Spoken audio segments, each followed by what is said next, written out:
ఏపీలో గత ప్రభుత్వంపై తీవ్ర విమర్శలు చేశారు మంత్రి నారాయణ. గత ప్రభుత్వానికి చెత్త పన్ను వేయడమే తెలుసు కానీ చెత్తను తొలగించడం మాత్రం తెలియదన్నారు. గడిచిన 5 ఏళ్లలో వేస్ట్ టు ఎనర్జీ ప్లాంట్ ఒక్కటి కూడా పెట్టలేదన్నారు. రాష్ట్రంలో 85 లక్షల మెట్రిక్ టన్నుల చెత్తని డంప్ చేశారు. ఇప్పుడు ఆ చెత్తను తొలగించడం కష్టంగా మారిందన్నారు మంత్రి. వేస్ట్ నుంచి విద్యుత్ తయారు చేసే ప్లాంట్లతో ప్రజలకు ఎంతో మేలు జరుగుతుందన్నారు. త్వరలోనే కాకినాడ, నెల్లూరులో ప్లాంట్లు ఏర్పాటు చేస్తామన్నారు. ఇటు రాయలసీమలోనూ వేస్ట్ టు ఎనర్జీ ప్లాంట్ పెడతామన్నారు మంత్రి నారాయణ. గుంటూరు జిల్లా నాయుడుపేటలోని వేస్ట్ టు ఎనర్జీ ప్లాంట్ని మంత్రి పరిశీలించారు. 2014 నుంచి 2019 మధ్య దేశంలో 3 ప్లాంట్లుంటే రాష్ట్రంలోనే 2 ఏర్పాటు చేశామన్నారు.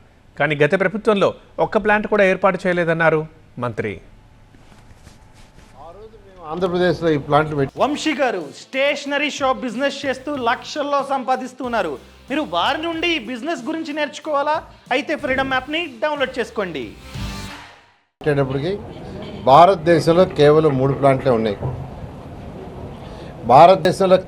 భారతదేశం మొత్తం అన్ని రాష్ట్రాల్లో కలిసి 3 ప్లాంట్లు ఉంటే ఆంధ్రప్రదేశ్లో 10 ప్లాంట్లు శాంక్షన్ చేశాం. అందులో 2 టేకాఫ్ అయినాయి, మిగతాయి గత ప్రభుత్వం వదిలేసింది. ఈరోజు భారతదేశంలో 15 ప్లాంట్లు వస్తే గత ప్రభుత్వం 5 సంవత్సరాల్లో ఒక్కటంటే ఒకటి కూడా పెట్టలా. అంటే వాళ్ళకి దాని మీద ఇది లేదా, దాని మీద అలాంటి అవగాహనే లేదు. అవగాహన రహిత్యం ఉన్న ప్రభుత్వం అది.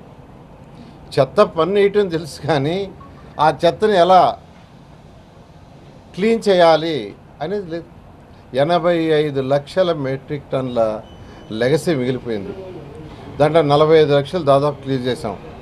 మిగతా 40 లక్షలు కూడా అక్టోబర్ 22, 2025 అక్టోబర్ 2వ తేదీ కంప్లీట్ చేయాలని ముఖ్యమంత్రి గారు ఆదేశించారు. ఆ ఆదేశం ప్రకారం ఈరోజు జరుగుతుంది.